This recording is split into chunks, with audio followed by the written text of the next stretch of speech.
Boa tarde a todas as pessoas que estão aqui acompanhando mais uma sessão do segundo SED, Seminário de Discentes e Egressos do Progel. Estamos na sessão de literatura, na sessão síncrona, e agora temos o prazer de apresentar Priscila Carolina Virgínio dos Santos, que irá socializar sua pesquisa Zonas de Contato e Subjetividade Indígena em O Som do Rugido da Onça. Priscila, fica à vontade para você iniciar a sua apresentação, ok?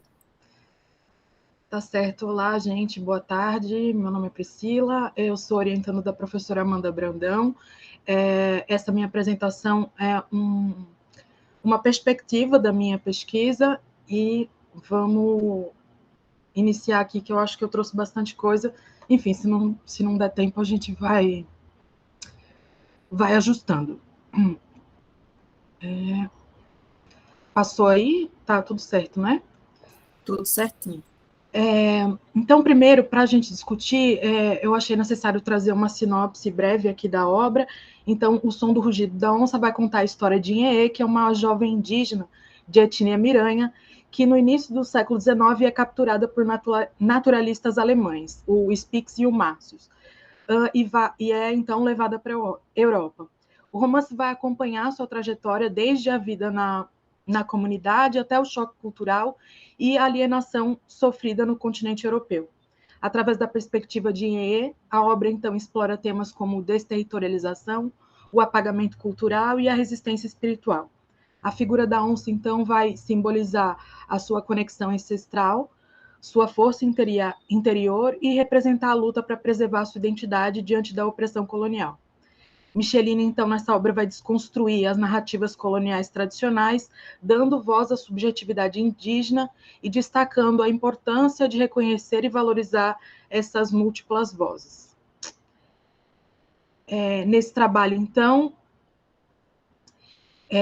eu vou apresentar, então, os trechos que desconstroem as narrativas tradicionais, e a reconfiguração da subjetividade indígena, aplicando os conceitos, então, de zonas de contato, da Mary Louise Pratt, e arquivo colonial, de Roberto Gonzalez Echeverria. Seguindo, eu gostaria de iniciar, então, com uma citação que eu achei significativa do romance, que vai inserir, então, a cosmovisão indígena presente na obra. Quando Nimue criou o mundo, o fez a partir de seu próprio corpo. O mundo é esse ser gigante que mal distinguimos se estamos distraídos, mas que, se apurarmos a vista, encontraremos em seus detalhes. Há uma elegância no mundo, por vezes despercebida na pressa com que as pessoas vão se acostumando a viver. Nimue ofereceu sua criação aos primeiros donos, os animais primordiais. É com eles que as pessoas precisam negociar para comer, para beber, para construir casas, edifícios, iglus, taperas, malocas, favelas. É a eles que se deve prestar contas do minério extraído até que a terra vire ferida em crosta, das caldeiras explodidas, dos carburadores entupidos, dos rios envenenados e das minúsculas partículas de plásticos que incham no ventre dos oceanos. É a eles que devemos prestar contas, e eles cobrarão. Essa passagem, então, que eu acabei de ler, vai evidenciar a unidade indissolúvel entre os seres humanos e a natureza e o sagrado na cosmovisão indígena. Não há uma separação, então, entre o humano e o que se convencionou chamar de meio ambiente. Todos os elementos do mundo são interdependentes e formam um todo integrado. Seguindo, então, como fundamentação teórica, então, da nossa análise, eu vou usar o conceito de arquivo colonial do Echeverria, que vai tratar os registros feitos nessa época como uma metáfora do poder colonial que representa a acumulação dos saberes hegemônicos e a exclusão de vozes subalternas, que o Spix e o Martius realmente tiveram aqui no século 19, e eles documentaram essa vinda para o Brasil, através de seus diários, e é a partir deles que a gente estuda, né, e que a gente tem a história sendo feita. O arquivo colonial, então, vai impor uma visão linear e teleológica da história, apagando a multiplicidade de experiências e perspectivas. Com a Mary Louise Pratt, a gente vai, então, ver a questão das zonas de contato, que refere-se, então, a espaços sociais onde culturas diferentes se encontram e interagem, geralmente em relações de poder assimétricas. Essas interações resultam em dominação, subordinação e resistência. O conceito, então, de transculturação também vai perpassar a minha análise, pois ela vai relacionar o processo de adaptação e resistência, onde os elementos das culturas se mesclam. Esses conceitos, então, vão nos ajudar a entender o romance e como ele vai retratar esses encontros culturais e a manipulação das narrativas históricas. Aqui eu trouxe trechos da obra que vão figurar, então, a subjetividade indígena, que é a parte, então, que a onça vai simbolizar a força ancestral e a resistência cultural, e, em seguida, as histórias contadas pela mãe e pelo avô da personagem principal, que é a Inhaê, e como essas histórias modam a identidade de Inhaê. Eu vou passando aqui. Então, a questão do romance, no romance da crítica, o arquivo colonial. Então, assim, o romance ele vai criticar o arquivo colonial ao mostrar a manipulação dos registros históricos por Martius, que vai reescrever a história, então, de Inhê para justificar suas ações e apagar a verdadeira narrativa indígena. Eu vou ler, então, esse trecho aqui, que é mais significativo para a gente entender essa questão do registro histórico mesmo. O papel suporta qualquer coisa que deseje. Martius sabe. Suporta o desenho e o poema, o sonho de liberdade e o medo, a cobrança e o pagamento da dívida. A palavra escrita permanece eis no que acredita, e por sua permanência está convicto de que ela se confirma como superior à voz que se dissipa, que se perde tão logo é proferida. É preciso ter, portanto, cautela com o que se escreve, medir cada palavra, encontrar as vestes que lhe cabe com exatidão, corrigir, reescrever, remendar as falhas.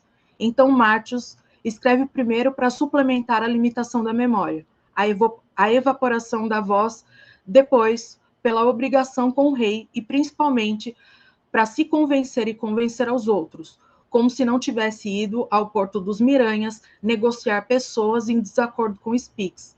Ele documenta o seu desejo de verdade. Martius, então, aqui vai representar a figura do colonizador, que vai se utilizar da sua escrita como ferramenta de poder, moldando história conforme seus interesses e apagando as vozes subalternas. Em seguida, eu trouxe, então, os trechos que vão comprovar o impacto da desterritorialização dessa personagem, que ela é levada para a Europa como objeto de estudo. A desterritorialização imposta em Inhê resulta em choque cultural e alienação. Ao chegar à Europa, ela enfrenta o estranhamento e sofrimento. Começa, então, aqui o trecho. Quando Inhê pisa o chão de Munique, ela não olha para o céu e nem para as construções dos brancos, que a tornam simultaneamente arrogante e feia. Como toda a cidade dos inimigos, se figura para ela, fosse Belém do Pará, ou Lisboa, Barcelona ou Vila Diego. O frio lhe vergara as costas, e ela se sentia doente de estar longe, debilitada por tantos caminhos. Porque Inhê, que era livre, agora tinha donos. Tivesse se tornado onça naquele dia, já distante em que a pegaram e a levaram de casa, ali nem estaria. Teria matado a todos. Ela, Taipaiú, assomada e translúcida fera de palavras, rugidos, garras e dentes. Ela, não mais Inhê, uma menina jaguar, mataria sim. Mataria os cientistas que se faziam de donos. Aí é o trecho da obra que a gente encontra na página 51. Além disso, então, Inhê teme esquecer sua língua e as vozes dos seus entes queridos. Esse segundo trecho, então, aqui vai trazer as histórias que ela vai recuperando na mente para não se esquecer da vida dela antes do sequestro. Em seguida, então, a gente vai ter a onça como um símbolo ancestral, vai representar a força e a espiritualidade indígena e o resgate da memória coletiva. A resistência cultural e espiritual é um elemento crucial no romance. A onça é um símbolo ancestral que vai representar a resistência e a conexão com a espiritualidade indígena. No clímax da narrativa temos foi aí que a jaguara deu seu rugido, e o som do rugido da onça se multiplicou por tudo que é lado, e ninguém sabia dizer que evento era aquele, e de onde tinha vindo aquele atroado tão cheio de ferocidade, ribombando por todos os cantos. O rugido ecoando nas paredes, nos espelhos, nas pedras, no rio, na outra cidade que existe dentro do rio. E foi deveras um berro tão alto que foi capaz de romper, linha por linha, as amarras que prendiam os fantasmas do seu povo àquele lugar. Os espíritos das crianças que foram roubadas de sua terra, se desprendendo da cidade, se ajuntando um a um na igara do céu. Seus imensos olhos a luzir muito alegrinhos. O último a subir foi Caracaraí, cabeça sua posta de novo no lugar que lhe era devido. O mesmo jeito de irmão seu que ele tinha angariado e que pacificava seu coração.